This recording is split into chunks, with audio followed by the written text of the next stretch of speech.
Last week in the Illinois House, legislators passed radical legislation that would shut down your schools unless the Illinois Department of Health approved of the protocols.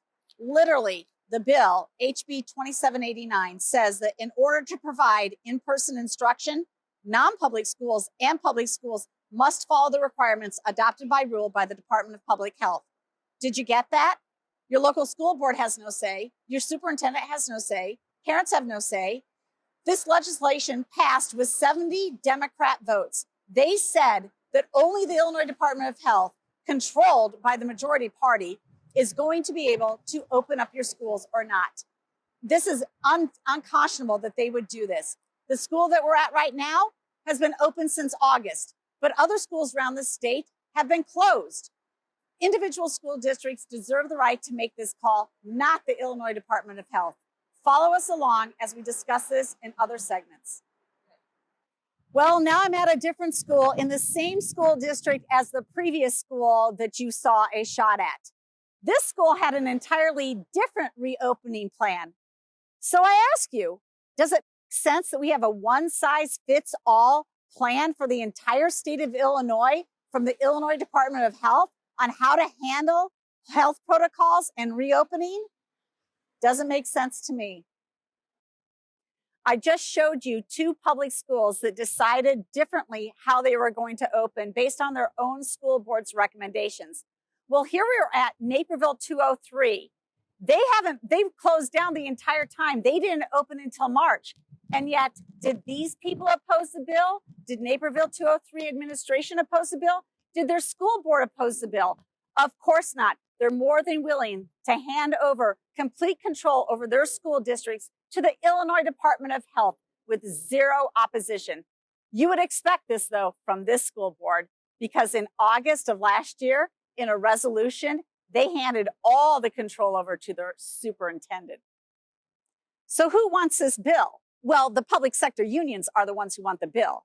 The only people who slipped in support of this are the Illinois Federation of Teachers and the Illinois Education Association. They rather have schools controlled at the state level by the Democrats and their agencies than have parents and school boards control how and when their kids learn. So who voted for this garbage legislation?